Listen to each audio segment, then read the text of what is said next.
നമസ്കാരം. മലബാറിലെ വളരെ പ്രധാനപ്പെട്ട തീർത്ഥാടന കേന്ദ്രങ്ങളിൽ ഒന്നാണ് കൊട്ടിയൂർ. കൊട്ടിയൂർ വൈശാഖ മഹോത്സവത്തിന് ഓരോ വർഷവും കേരളത്തിൻ്റെ വിവിധ ഭാഗങ്ങളിൽ നിന്ന്, കേരളത്തിന് പുറത്തുനിന്ന് ആയിരക്കണക്കിന് ഭക്തരാണ് എത്തിച്ചേരുന്നത്. ഈ വർഷത്തെ വൈശാഖോത്സവത്തിനുള്ള ഒരുക്കങ്ങൾ കൊട്ടിയൂരിൽ ആരംഭിച്ചു കഴിഞ്ഞു.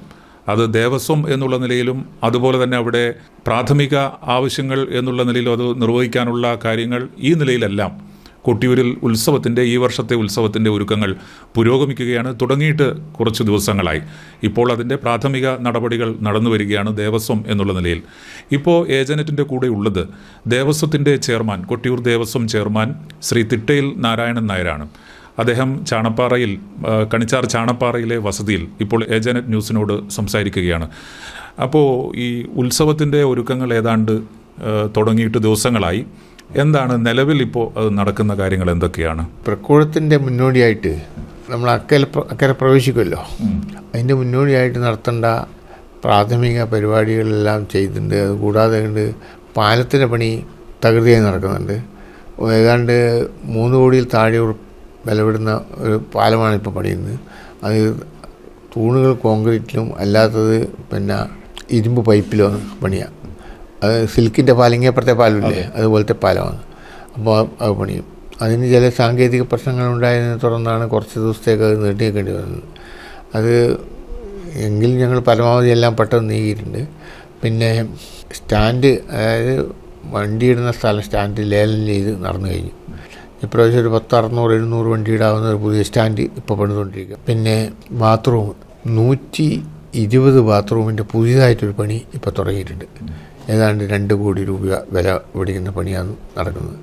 അതിൻ്റെ ഓരോ ബാത്റൂമിനും 40 മുറി വെച്ചാണ്, 2 നിലയാണ്. അപ്പോൾ അതിൻ്റെ 2 പണി, ഓരോ നിലേൻ്റെ പണി തകൃതിയായി നടന്നുകൊണ്ടിരിക്കുകയാണ്.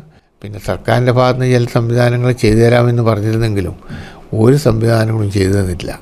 ഞങ്ങൾക്ക് പ്രത്യേകമായിട്ട് ബാത്റൂം പണിത് തരാമെന്നും അതിന് ഒരു 40% പൈസ ഞങ്ങൾ കൊടുത്താൽ മതിയെന്നും 60% ഗവൺമെൻറ് തരുമെന്നും ഒക്കെ പറഞ്ഞിരുന്നു. അത് ഈ ഹരിതസേനേൻ്റെ ഏർപ്പിലായിരുന്നു. അത് ഒന്നും തന്നില്ല.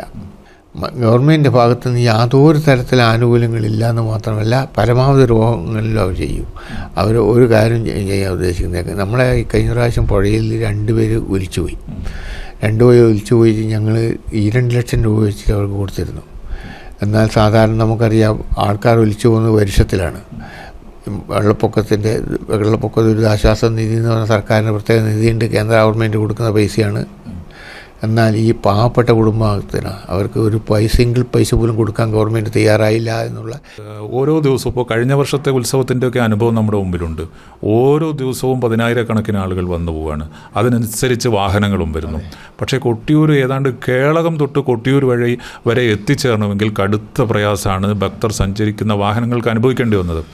ഈ ദേവസ്വം എന്നുള്ള നിലയിൽ ഈ വാഹന പാർക്കിങ്ങിൻ്റെ ഏതെങ്കിലും ഒരു കൂടുതൽ ക്രമീകരണം ഇത്തവണ ദേവസ്വം എന്നുള്ള നിലയിൽ ഏർപ്പെടുത്തിയിട്ടുണ്ടോ? അതിനുള്ള ആലോചനയുണ്ടോ? ഞങ്ങൾ ക്രമീകരണങ്ങളെല്ലാം വേറെ ഞാൻ പറഞ്ഞില്ല, 600-700 വണ്ടി ഇടാനുള്ള ക്രമീകരണങ്ങൾ അപ്പുറത്തെ ഭാഗത്ത് ഉണ്ടാക്കിയിട്ടുണ്ട്. പക്ഷേ ഗവൺമെൻറ് ചെയ്യേണ്ട കുറച്ച് കാര്യങ്ങൾ അവർ ചെയ്തു മാത്രമേ ഒക്കൂ. കാരണം റോഡ് നമുക്ക് ചെയ്യാനുള്ള അധികാരമൊന്നുമില്ല. ഈ റോഡിൻ്റെ പോസ്റ്റുകൾ മാറ്റിയിട്ട് ഓരോ മീറ്റർ വീതിയിൽ, ഒരുപാടൊന്നും ഞങ്ങൾ ആവശ്യപ്പെട്ടില്ല, ഓരോ മീറ്റർ വീതിയിൽ കേളകം വരെയെങ്കിലും കോൺക്രീറ്റ് ചെയ്ത് തന്നു കഴിഞ്ഞാൽ നമുക്ക് ഈ വാഹനങ്ങൾ 2 സൈഡും സൈഡ് കൊടുക്കാൻ പറ്റും. നിങ്ങളിപ്പോൾ കണ്ടിട്ട് കാണും, റോഡിൻ്റെ സൈഡ് ഇപ്പോഴും കുഴിച്ചുകൊണ്ടിരിക്കുക. മഴയങ്ങ് ആകുമ്പോൾ ഈ ഭൂമി, കൊട്ടിയൂർ മുതലുള്ള ഭൂമിയെല്ലാം അടി ഉറവുള്ള ഭൂമിയാണ്. ഞങ്ങളതിന് മന്ത്രിനെ കണ്ടിരുന്നു, മന്ത്രിക്ക് മെമ്മോറാണ്ടം കൊടുത്തിരുന്നു. മന്ത്രി ആ മെമ്മോറാണ്ടം പീഡബ്ല്യൂഡി വകുപ്പിന് ഹാൻഡ് ഓവർ ചെയ്തിരുന്നു. അത് പീഡബ്ല്യൂഡി വകുപ്പിൻ്റെ ആൾക്കാർ വന്നിരുന്നു. ഇതാണ് ഗവൺമെൻറ്റിൻ്റെ ഭാഗത്ത്. പിന്നെ ഞങ്ങൾ വേറൊരു ആവശ്യം ഉന്നയിച്ചത്, സമാന്തര റോഡുണ്ട്. സമാന്തര റോഡിൽ കൂടി പോവുകയാണെങ്കിൽ, സമാന്തര റോഡ് നന്നാക്കുവാണെങ്കിൽ, സമാന്തര റോഡിൽ കൂടി വന്നിട്ട് കണിച്ചാറിൻ്റെ അപ്പുറത്ത് പാലാറിയില്ലേ, അവിടെ കയറിയാൽ നേരെ പോയി കഴിഞ്ഞാൽ ഓടന്തോട് പള്ളീൻ്റെ ഏരിയ കൂടി ചെന്ന് കഴിഞ്ഞാൽ നേരെ നമുക്ക് മലയോര ഹൈവേയിൽ ചെന്ന് ചാടാൻ പറ്റും. അത് ഒരുമാതിരി വീതിയിൽ ഒരു 12 മീറ്റർ വീതിയിൽ ഒരു റോഡ് അവിടെ നിന്ന് ഉണ്ടാക്കി അതിൽ കൂടി ഉണ്ടാവുകയാണെങ്കിൽ, പാലെല്ലാം ഉണ്ട്, വേറെ പാലൊന്നും പണിയേണ്ട ആവശ്യമില്ല. റോഡും ഉണ്ട്, റോഡിന് വീതി കൂട്ടി ചെയ്താൽ മതി. അപ്പോൾ അതിനൊരു സമയം വേണം. ഈ കഴിഞ്ഞ വർഷമാണ് ആദ്യമായിട്ട് ഇത്രയും വലിയ തിരക്കുണ്ടായത്. ഒറ്റൊരു വർഷം കൊണ്ട് തന്നെ നമുക്ക് ഈ തിരക്ക് പരിഹരിക്കാനാണെങ്കിൽ ഞങ്ങൾ കഴിഞ്ഞ ഉത്സവം കഴിഞ്ഞാൽ 2 മാസത്തേക്ക് നമുക്കൊന്നും ചെയ്യാൻ പറ്റില്ല. എല്ലാ കൊല്ലവും അങ്ങനെയാണ്. 2 മാസത്തേക്ക് ഞങ്ങൾക്ക് ഇതിൻ്റെ കണക്കുകളെല്ലാം ശരിയാക്കി വരാൻ 2 മാസത്തിന് മേലെ പിടിക്കും. അത് കഴിഞ്ഞിട്ട് വേണം കമ്മീഷണറിൽ നിന്ന് അനുമതിക്ക് വേണ്ടി അപേക്ഷ കൊടുക്കുക. പരമാവധി എല്ലാ പണിയും അക്കരെ കല്ല് വിരിക്കുക ആരംഭിച്ചിട്ടുണ്ട്. ഇതിൻ്റെ എല്ലാം ഇടയിലും ഇപ്പോൾ ദേവസ്വത്തിനെതിരെ പലപ്പോഴും വിമർശനവും വരുന്നുണ്ട്. ഇത്രയേറെ വരുമാനം വന്നിട്ടും ദേവസ്വം കാര്യക്ഷമമായി ഭക്തർക്ക് ആവശ്യമായ സൗകര്യങ്ങൾ ഒരുക്കുന്നില്ല എന്നുള്ളൊരു വിമർശനം ഇടയ്ക്കിടയ്ക്ക് വരുന്നുണ്ട്. ചെയർമാൻ്റെ ശ്രദ്ധയിൽ അത് പെട്ടിരുന്നോ? വിമർശനം ഉന്നയിക്കുന്ന ആൾക്കാർക്ക് വിമർശനം ഉന്നയിക്കുക മാത്രമേ വേണ്ടൂ. അവരെന്ന് പറഞ്ഞാൽ ഈ സ്ഥാപനത്തിൻ്റെ ശത്രുക്കളാണ്. അവർ പാരമ്പര്യമായിട്ട് നോക്കിക്കഴിഞ്ഞാൽ ആ ഉന്നയിക്കുന്ന ഒരാളാണ്. ആ ഉന്നയിക്കുന്ന മെയിൻ ആൾ ഈ സ്ഥാപനത്തിൻ്റെ പരമമായ ശത്രുക്കളാണ്. ഇതൊക്കെ പാസ്സാക്കി തന്ന് നമ്മളെ എല്ലാവിധ സഹായ സഹകരണങ്ങളും മലബാർ ദേവസ്വം ബോർഡിൻ്റെ ഭാഗത്തുനിന്ന് ഉണ്ടായിട്ടുണ്ട്. എല്ലാ ഭാഗത്തുനിന്നും. പിന്നെ നമ്മളെ ഇപ്പോഴത്തെ മലബാർ ദേവസ്വം ബോർഡ് പ്രസിഡന്റ് വാസുമാഷാണെങ്കിൽ നമുക്ക് വേണ്ടത് എന്താ വേണ്ടതെന്ന് ചോദിച്ച് ചെയ്തു തരുന്നുണ്ട്. എല്ലാ കാര്യങ്ങളും വളരെ അനുഭാവപൂർണമായ സമീപനങ്ങൾ അവരുടെ ഭാഗത്തുനിന്നുണ്ടായിട്ടുണ്ട്. മറ്റൊരു വിവാദം ഇതിൻ്റെ ഇടയിലുണ്ടായി. ഇപ്പോൾ കൊട്ടിയൂരിലെ സവിശേഷമായ ഒരു പ്രസാദം എന്നുള്ള നിലയിലാണ് ഓടപ്പൂ അറിയപ്പെടുന്നത്. ഓടപ്പൂ കൊട്ടിയൂരിൽ ദർശനത്തിന് വന്ന എല്ലാവരും ഓടപ്പൂ വാങ്ങിയിട്ട് മാത്രമേ ഓടപ്പൂവുമായിട്ടേ തിരിച്ചു പോവുകയുള്ളൂ. അത് അടുത്ത ഉത്സവകാലം വരെ വീട്ടിന് മുമ്പിൽ അത് തൂക്കിയിടുന്നതും ഒരു വിശ്വാസത്തിൻ്റെ ഭാഗമായിട്ടുള്ളതാണ്. ഈ ഓടപ്പൂ അതിൻ്റെ പേറ്റൻറ്റ് തുടങ്ങിയ വിഷയങ്ങളുമായി ബന്ധപ്പെട്ട് ഈ ആഴ്ചകൾക്ക് മുമ്പാണ് വിവാദം ഉണ്ടായത്. ഇന്നിപ്പോൾ വാർത്ത കണ്ടു, ഈ ഓടപ്പൂവിൻ്റെ വിലയിൽ ഏകീകരണം വരുത്തി എന്നുള്ളത് കണ്ടു. എന്താണ് ഇതിനകത്ത് സംഭവിച്ചത്? എന്താണ്?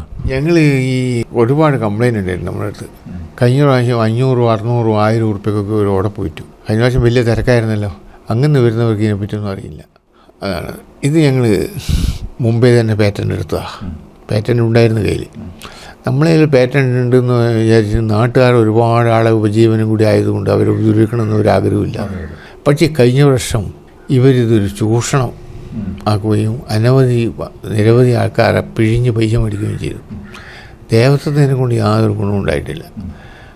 അപ്പോൾ ഞങ്ങൾ തീരുമാനമെടുത്ത് പ്രാവശ്യം പാറ്റൻ്റ് നിങ്ങൾക്ക് അങ്ങനെ ചെയ്യാൻ പറ്റില്ല എന്ന് പറഞ്ഞതിന് ശേഷം അപ്പോൾ അവർ കുറേ രാഷ്ട്രീയ parties BJP, Congress, CPM, CPI അവരൊക്കെ വന്നു.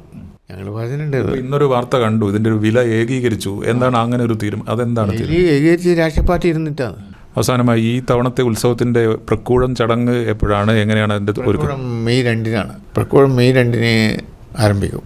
അപ്പോൾ അതിൻ്റെ മുമ്പായിട്ട് ദൈവത്തെ കാണൽ 30-ാം തീയതി ആയിരിക്കും. അപ്പോൾ നെയ്യാട്ടം പിന്നെ 29-നല്ലേ, 30-ന് മറ്റേ മണ്ണായിരുന്നത്. അപ്പോൾ ഇതിങ്ങനെ എല്ലാം ഏതായാലും ദേവസ്വം ചെയ്യാൻ കഴിയുന്നതിൻ്റെ പരമാവധി ഭക്തർക്ക് വേണ്ട സൗകര്യങ്ങളെല്ലാം പരമാവധി സൗകര്യം ചെയ്യും. ഇതാണ് കൊട്ടിയൂർ വൈശാഖ മഹോത്സവം തുടങ്ങാൻ ഇനി ആഴ്ചകൾ മാത്രമേ ബാക്കിയുള്ളൂ. അതിനു മുൻപ് പ്രാഥമികമായി ഏറ്റവും പരമപ്രധാനമായി ഒരുക്കേണ്ട സൗകര്യങ്ങൾ പരമാവധി ചെയ്യാനുള്ള നടപടിക്രമങ്ങളാണ് ദേവസ്വം എന്നുള്ള നിലയിൽ സ്വീകരിച്ചു വരുന്നത്. പക്ഷേ സർക്കാർ വേണ്ടത്ര സഹായിക്കുന്നില്ല എന്നുള്ള വിമർശനം ദേവസ്വത്തിൻ്റെ ചെയർമാൻ്റെ ഭാഗത്ത് നിന്ന് വരുന്നുണ്ട്. എന്തു തന്നെ ആയാലും ഭക്തർ കഴിഞ്ഞ തവണ വലിയ നിലയിൽ റെക്കോർഡ് നിലയിൽ ആളുകളാണ് കഴിഞ്ഞ തവണ കൊട്ടിയൂരിൽ ദർശനത്തിനെത്തിയത്.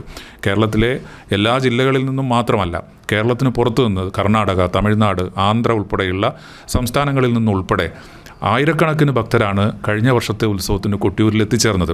അതുകൊണ്ട് തന്നെ ഈ വർഷം പ്രത്യേക ജാഗ്രതയോടുകൂടി ഉത്സവ നടത്തിപ്പിനെ കാണണമെന്ന് ജില്ലാ ഭരണകൂടം തീരുമാനിച്ചിട്ടുണ്ട്. ജില്ലാ കലക്ടർ ഉൾപ്പെടെ അത് സംബന്ധിച്ച് എല്ലാ വകുപ്പുകളുടെയും ഒരു ഏകോപനം ഉത്സവ നടത്തിപ്പിൻ്റെ ഭാഗമായി ഉണ്ടാകണമെന്ന് നിർദ്ദേശം ഇതിനകം തന്നെ നൽകിയിട്ടുണ്ട്. ദേവസ്വം അതുപോലെ തന്നെ അവരുമായി ബന്ധപ്പെട്ട നടപടിക്രമങ്ങളും ആ നിലയിൽ പൂർത്തിയാക്കുന്നതിന് വേണ്ട ഒരു ഒരുക്കം സജീവമായിരിക്കുകയാണ്. ഈ കാര്യങ്ങളാണ് ദേവസ്വത്തിൻ്റെ ഭാഗത്തു നിന്ന് സ്വീകരിച്ച നടപടികൾ, അതോടൊപ്പം തന്നെ ഉണ്ടാകുന്ന പ്രയാസങ്ങൾ, പരിമിതികൾ, ഇതൊക്കെയാണ് ഇപ്പോൾ ചെയർമാൻ ശ്രീ തിട്ടയിൽ നാരായണൻ നായർ ഏജനറ്റിനോട് വിശദീകരിച്ചത്. ഏതായാലും ഉത്സവ നടത്തിപ്പ് ഭംഗിയാവട്ടെ എന്ന് നമുക്കും ആശംസിക്കാം. ജിതിനോടൊപ്പം ഷിജിത്ത്, ഏജനറ്റ് ന്യൂസ്.